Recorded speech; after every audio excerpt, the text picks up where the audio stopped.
વિદ્યાર્થીઓ, ધોરણ 10 સંસ્કૃત. આજે આપણે કાવ્ય 7 સુભાષિત કુસુમાની જોઈશું. સુભાષિત કુસુમાની યાની સુભાષિત રૂપી પુષ્પો, ફૂલો. તો સૌથી પહેલાં તો સુભાષિત શું છે એ આપણે જાણવું જરૂરી છે. સંસ્કૃતમાં આપણે ઘણા સુભાષિતો ભણી ગયા છીએ, પણ સુભાષિત એટલે શું? સંસ્કૃત ભાષામાં સુભાષિતોનું વિશિષ્ટ સ્થાન છે. સુભાષિત એટલે સુષ્ઠુ ભાષિત સુભાષિતમ, અર્થાત જે સારી રીતે બોલાયેલું છે.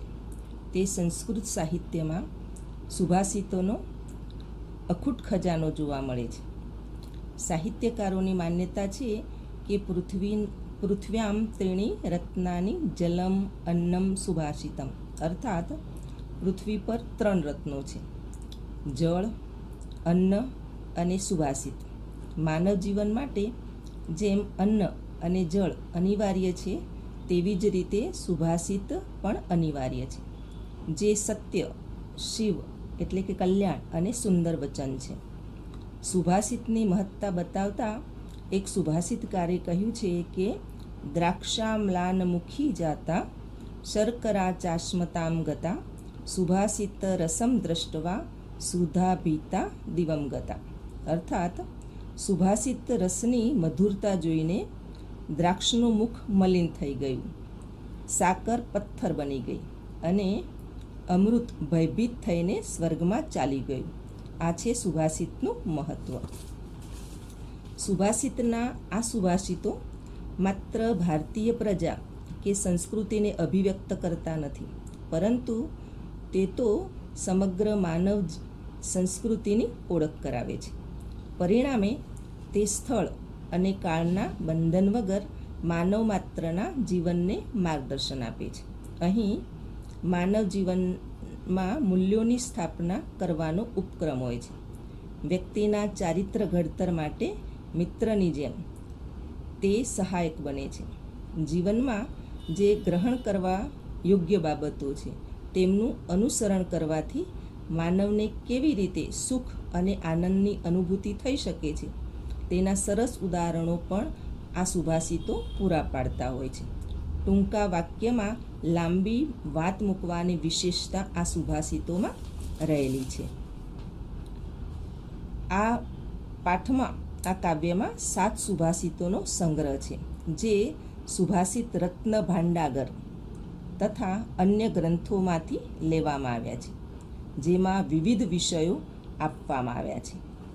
આપણે અહીં સુભાષિત કુસુમાની જે કાવ્ય 7 છે તેના શ્લોકો 3 જોશું. બાકીના 4 શ્લોકો છે તે પછીના વિડીયોમાં જોઈશું.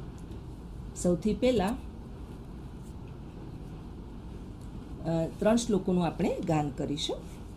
પાઠ્યપુસ્તક ખોલીને એમાં તમે પણ સાથે સાથે જોશો, ગાન કરશો. સદભિસ્તુ લીલિયા પ્રોક્તમ શિલા લિખિતમ અક્ષરમ અસદ્ભી સપથેનાપી જલે લિખિતમ અક્ષરમ સેવિતવ્યો મહાવૃક્ષ ફલચ્છાયા સમાન્વિત યદિ દૈવાત ફલમ નાસ્તિ છાયા કેન નિવાર્યતે આરોપ્યતે શિલાશૈલે યત્નેન મહતા યથા નિપાત્યતે ક્ષણેનાદઃ તથાત્મા ગુણદોષયો.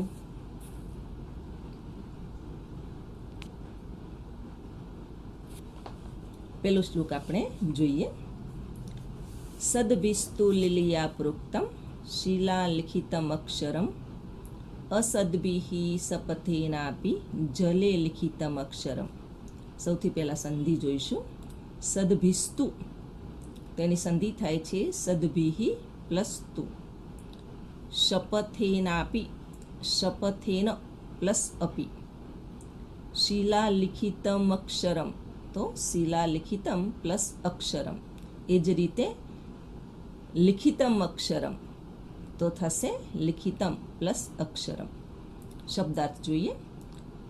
સદભિઃ એટલે સજ્જનો વડે, લીલિયા, લીલાનું તૃતીય વિભક્તિ છે. લીલા એટલે રમત, ક્રીડા કહી શકીએ આપણે. પ્રોક્તમ એટલે કહેવાયેલું. શિલા લિખિતમ અક્ષરમ એટલે શિલા પર લખાયેલા અક્ષરો.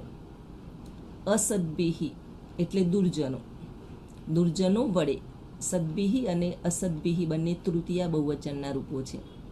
શપથેન એટલે સોગંદપૂર્વક અથવા કસમ વડે. અપી એટલે પણ. જલે એટલે પાણી પર અથવા પાણીમાં. લિખિતમ અક્ષરમ એટલે લખાયેલા અક્ષરો. હવે અહીંયા સદ્ભિહ અને અસદ્ભિહ એટલે સજ્જનો અને દુર્જનોની વાત કરવામાં આવી છે. સજ્જનો કેવા હોય છે અને દુર્જનો કેવા હોય છે. સજ્જનો વડે લીલિયા એટલે રમત રમતમાં અથવા સહજતાથી, સરળતાથી. સજ્જનો વડે સરળતાથી બોલાયેલું કેવું હોય છે? શિલા લિખિતમ અક્ષરમ, શિલા ઉપર લખાયેલા અક્ષર રૂપ હોય છે. અને દુર્જનો વડે શપથે ના આપી, સોગંદ ખાઈને, કસમ ખાઈને બોલાય છે, તેમ છતાં પણ તે પાણી પર લખાયેલા અક્ષર સમાન છે. આગળ અહીંયા કવિ કહે છે કે અહીંયા સજ્જનોના વચનોનું મહત્ત્વ સમજાવ્યું છે. સજ્જનો સમાજમાં લોકો માટે સત્કર્મ કરે છે, લોકોને મદદરૂપ બને છે, લોકોને તેમના સત્કર્મોને કારણે વિશ્વાસ જન્મે છે. તેથી તેમના વચનો, વાણી પર ભરોસો હોય છે. તેમની કથની અને કરણીમાં ભેદ હોતો નથી. તેઓ બોલે છે તે જ કરે છે. એટલે કે જેવો ઉપદેશ આપે તે જ પ્રમાણે તેઓ આચરણ કરે છે. એટલે તેમના દ્વારા સરળતા, સહજતા અથવા રમતમાં કહેવાયેલું પથ્થર પર લખેલા અક્ષર સમાન એટલે કે શિલાલેખ બની જાય છે, જે વર્ષો સુધી એમને એમ જ રહે છે, ટકી રહે છે. એ ક્યારેય ભૂસાતા નથી. તેઓ રમતમાં પણ જે કંઈ બોલી જાય છે તેનું તેઓ પાલન કરતા રહે છે. દુર્જનો તેમનાથી ઉલટું વર્તન કરે છે. ક્યારેક બીજાને છેતરપિંડી કરે છે. આપણે પણ તેમનાથી છેતરાયા હોઈએ છીએ. તેઓ ભરોસાને લાયક હોતા નથી. તેથી વિશ્વાસ આપવા માટે, ભરોસો દિલાવવા માટે તેઓ શપથ એટલે કે સોગંદ લઈને બોલતા હોય છે. પરંતુ કવિ અહીં કહે છે કે દુર્જનો દ્વારા વારંવાર સોગંદ લઈને કહેવાયેલું હોય તે પણ પાણી પર લખાયેલા અક્ષરો સમાન છે. પાણી પર લખી શકાતું નથી. લખવાનો પ્રયત્ન કરે પરંતુ લખતાની સાથે જ તે નષ્ટ થઈ જાય છે. આમ તે ભૂસાઈ જાય છે, ક્ષણભંગુર છે. આમ સજ્જનોની વાણી જીવનમાં આદર્શરૂપ હોય છે, આચરણમાં લાવવા યોગ્ય હોય છે. સજ્જનોનું વાક્ય સ્વીકારવું જોઈએ, જ્યારે દુર્જનો પર ક્યારેય વિશ્વાસ કરવો જોઈએ નહીં. એટલે આમ અહીં સુભાષિતકાર જણાવે છે કે સજ્જનોને આદર્શરૂપ માની તેમના આદર્શો, ઉપદેશો, તેમની વાણી સ્વીકારવી, વિશ્વાસ કરવો અને જીવનમાં ઉતારવા જોઈએ. આમ આ શ્લોકમાં કવિ સરસ રીતે આપણને સમજાવે છે સજ્જનો અને દુર્જનોનો ભેદ. સજ્જનો છે એમનું બોલાયેલું જે શિલાલેખ સમાન છે, હંમેશા રહે છે અને લોકો એનો સદુપયોગ કરે છે. આપણે આગળ જોઈએ. બીજો શ્લોક છે સેવિતવ્યો મહાવૃક્ષ ફલચ્છાયા સમન્વિત યદિ દૈવાત ફલમ નાસ્તિ છાયા કેન નિવાર્યતે.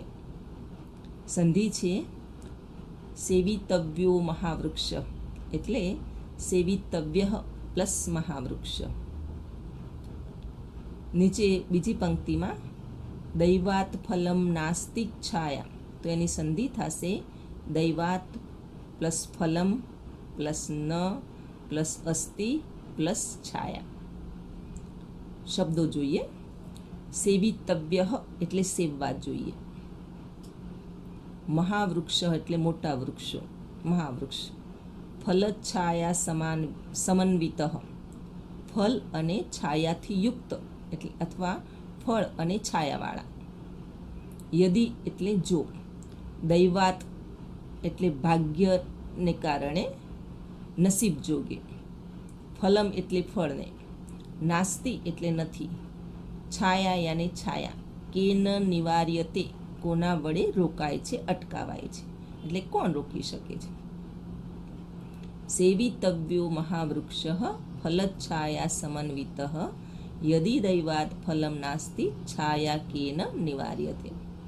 અહીંયા મહાવૃક્ષોની, મોટા વૃક્ષોની વાત કરવામાં આવી છે જે ફળ અને છાયાવાળા હોય છે.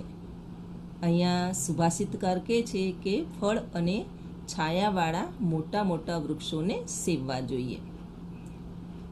જો નસીબ જોગે આ વૃક્ષોમાં ફળ નથી આવતા, ફળ બેસતા નથી, તો છાયાને કોણ અટકાવી શકે છે. આગળ આપણે વિશેષ રીતે જોઈએ. આ શ્લોકમાં કવિએ વિશાળ વૃક્ષોની વાત કરી છે જે ફળ આપનારા અને વિશાળ છાયા આપનારા વૃક્ષો છે તેને સેવવા જોઈએ. સેવવા અર્થાત વૃક્ષોની સાથે રહેવું અથવા તેનું રક્ષણ કરવું એમ પણ આપણે કહી શકીએ.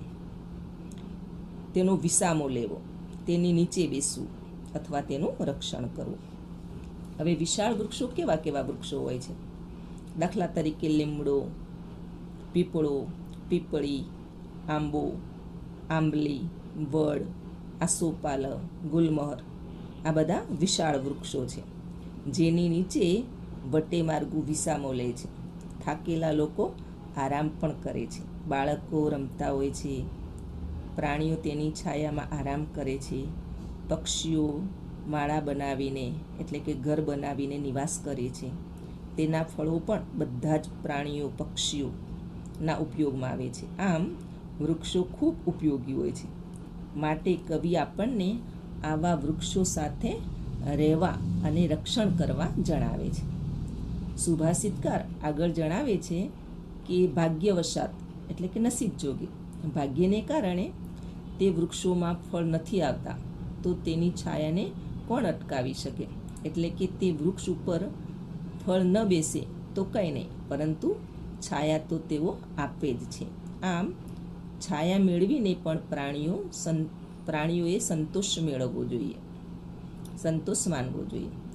ઉદાહરણ રીતે આપણે જોઈએ તો આપણા માતા પિતા, દાદા દાદી જેમણે આપણને મોટા કર્યા, આપણું પાલન પોષણ કર્યું, ખૂબ પ્રેમ આપ્યો, તેઓને વૃદ્ધાવસ્થામાં સાથે રાખવા જોઈએ, નહીં કે તેમનો તિરસ્કાર કરવો અથવા ઘરડા ઘરમાં મૂકી આવવા. કેમ કે તેમની મીઠી છાયામાં આપણે વિકાસ પામ્યા છે, સમૃદ્ધ બન્યા છીએ. વૃક્ષોની જેમ તેમના પણ આપણા ઉપર અગણિત ઉપકાર છે. વૃદ્ધાવસ્થામાં તેઓ કમાણી કરી શકતા નથી તો કંઈ નહીં, ધન સંપત્તિ આપી શકતા નથી તો કંઈ વાંધો નહીં, પરંતુ તેઓના હાથ હંમેશા આશીર્વાદ આપવા માટે ઉઠે છે. તેઓ આપણને આર્થિક રીતે મદદરૂપ છે કે નહીં તે વિચાર્યા વિના તેમની મીઠી છાયામાં રહેવું જોઈએ. તેઓ હંમેશા પ્રેરિત કરે છે, પ્રોત્સાહિત કરે છે. આપણે બીજું ઉદાહરણ જોઈએ તો અહીં વૃક્ષોની વાત કરીને કવિએ મહાવૃક્ષ જેવા સમૃદ્ધ મહાપુરુષનું શરણ લેવા માટે જણાવે છે, એમના સંસર્ગમાં રહેવા જણાવે છે. આવા મહાપુરુષોનો આશ્રય લેવાથી જરૂર મોટો લાભ થાય છે. ભાગ્યવશાત શરણ આપનાર પાસે ધન સંપત્તિ ન હોય, એટલે કે જે મહાપુરુષ, જે સજ્જન છે એની શરણમાં આપણે રહીએ છીએ, પરંતુ તેમની પાસે ધન સંપત્તિ નથી, તેથી તેમનો ત્યાગ કરવો ઉચિત નથી. ધન ન હોય પરંતુ તેમની પાસે જ્ઞાન તો હોય જ છે. ભાગ્યને કારણે મહાપુરુષો કે સજ્જનો આપત્તિમાં આવી પડ્યા હોય તો પણ તેઓ પોતાના શરણે આવેલા લોકોને સુખ, શાંતિ અને જ્ઞાન તો આપે જ છે. આ શ્લોક દ્વારા સુભાષિતકાર આપણને બોધ આપે છે કે મહાવૃક્ષોની જેમ વડીલો અને સજ્જનો તેમજ મહાપુરુષોની સાથે રહેવું જોઈએ. એમનો ક્યારેય ત્યાગ કરવો જોઈએ નહીં, તિરસ્કાર કરવો જોઈએ નહીં. આગળ આપણે જોઈએ શ્લોક નંબર 3 છે. આરોપ્યતે શિલાશૈલે યત્નેન મહતા યથા નિપાત્યતે ક્ષણેનાદઃ તથાત્મા ગુણદોષયો. સૌથી પહેલાં સંધિ જોઈ લઈશું.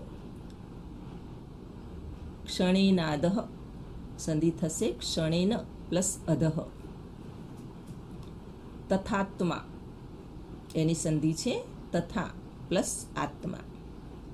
શબ્દાર્થ જોઈએ. આરોપ્યતે એટલે આરોપણ કરાય છે, મુકાય છે, રખાય છે. શિલા યાની મોટો પથ્થર. શૈલે એટલે કે પર્વત પર. યત્નેન મહતા, યત્નેન એટલે પ્રયત્નપૂર્વક, પ્રયત્નથી. મહતા એટલે મોટી, ખૂબ, ભારે. યથા એટલે જેમ. યથા યત્નેન એટલે ભારે પ્રયત્નથી, ખૂબ પ્રયત્નથી, વધારે મહેનતથી એમ પણ આપણે કહી શકીએ. યથા એટલે જેમ. નિપાત્ય એટલે પડાય છે. ક્ષણેનાદઃ, ક્ષણેન એટલે ક્ષણમાં જ. અધઃ એટલે નીચે. તથા આત્મા તેમ આત્મા. ગુણ દોષયો ગુણ અને દોષનો. આપણે અર્થ જોઈએ. આખા શ્લોકનો અર્થ જોઈશું આપણે. આરોપ્યતે શિલાશૈલે યત્નેન મહતા યથા નિપાત્યતે ક્ષણેનાદઃ તથાત્મા ગુણદોષયો. જેમ ભારે પ્રયત્નથી, ખૂબ વધારે મહેનતથી શિલાને પર્વત પર મુકાય છે, રખાય છે અથવા ચડાવાય છે.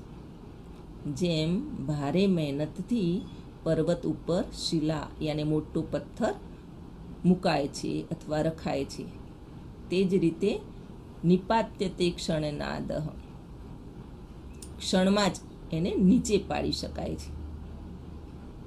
જેમ પર્વત ઉપર પથ્થર ચડાવવો હોય, શિલાને ચડાવવી હોય તો ખૂબ મહેનત કરવી પડે છે, પરંતુ એને નીચે પાડવામાં થોડી મહેનત કરવી પડતી હોતી નથી. તે ક્ષણમાં જ ઝડપથી મહેનત વિના નીચે પડી જાય છે. તથાત્મા ગુણ દોષયો. તે જ રીતે આત્મા માટે ગુણ અને દોષનું છે. વધારે મહેનતથી જેમ પર્વત ઉપર શિલા ચડાવાય છે તેમ ક્ષણમાં જ નીચે પડાય છે, આ જ રીતે આત્મા માટે ગુણ અને દોષનું છે. આપણે આગળ વિસ્તૃત માહિતી જોઈએ એની. આ શ્લોક છે ખૂબ સુંદર છે. જેમ પર્વત પર મોટી શિલા પથ્થર ચડાવવા માટે ભારે મહેનત કરવી પડે છે, તેમ તે શિલાને ક્ષણવારમાં નીચે પાડી શકાય છે. તે માટે ખૂબ મહેનતની જરૂર પડતી નથી. શિલા વજનદાર હોય છે, ભારે હોય છે, તેમ તેને ઊંચાઈ પર એટલે કે પર્વત પર ચડાવવી ખૂબ કઠિન, ખૂબ મુશ્કેલ હોય છે. તેના માટે ઘણા હાથ, શક્તિ અને સમયની જરૂર પડે છે. પરંતુ જો તે જ શિલાને નીચે પાડવી હોય તો એક બે વ્યક્તિના નાના પ્રયાસથી પણ નીચે પાડી શકાય છે અને તે નીચે પડી જાય છે. આગળ સુભાષિતકાર જણાવે છે તેવું જ આત્મા માટે ગુણ અને દોષનું છે. આત્માના વિકાસ માટે ગુણો હોવા ખૂબ જરૂરી છે. વ્યક્તિનું વ્યક્તિત્વ ગુણોથી ઓળખાય છે, નહીં કે એના દોષોથી. વ્યક્તિમાં દોષો આવવાથી તેનું વ્યક્તિત્વ હણાય છે. માણસે ગુણો પ્રાપ્ત કરવા માટે ખૂબ જ મહેનત કરવી પડે છે, તેમજ તેની સ્થિરતા જાળવણી માટે મહા મહેનત કરવી પડે છે. ઉદાહરણ તરીકે આપણે જોઈએ તો વ્યસન કરવાનું આવે તો તે સરળતાથી વ્યસન થઈ જાય છે. દાખલા તરીકે દારૂ, જુગાર જેવા વ્યસનો છે, ધૂમ્રપાન, આ બધા વ્યસનો ઝડપથી કરી શકાય છે. પરંતુ વ્યસન ન કરવું હોય તો માણસે પોતાના મનને અડગ, મક્કમ બનાવવું પડે છે. પરંતુ વ્યસન કરવામાં મહેનતની જરૂર પડતી નથી. દોષ ઝડપથી આવી જાય છે, વ્યસનો ઝડપથી આપણામાં પ્રવેશ કરી જાય છે. તેના માટે મનને વિચાર શુદ્ધા કરવો પડતો હોતો નથી. જો મિત્રો વ્યસની મળી જાય તો દોષ આવતા વાર લાગતી નથી. આમ એકાદ અવગુણથી ચારિત્રનું પતન થાય છે. આ સુભાષિત દ્વારા આપણને સુભાષિતકાર જણાવે છે કે મનુષ્ય તેના ચારિત્ર માટે ખૂબ મહેનત કરવી જોઈએ, ગુણોનો વિકાસ કરવો જોઈએ. ગુણવાન વ્યક્તિ જ આ સમાજમાં પૂજાય છે. તમને આ 3 શ્લોકો વિચાર વિસ્તાર તરીકે પણ લખી શકો છો.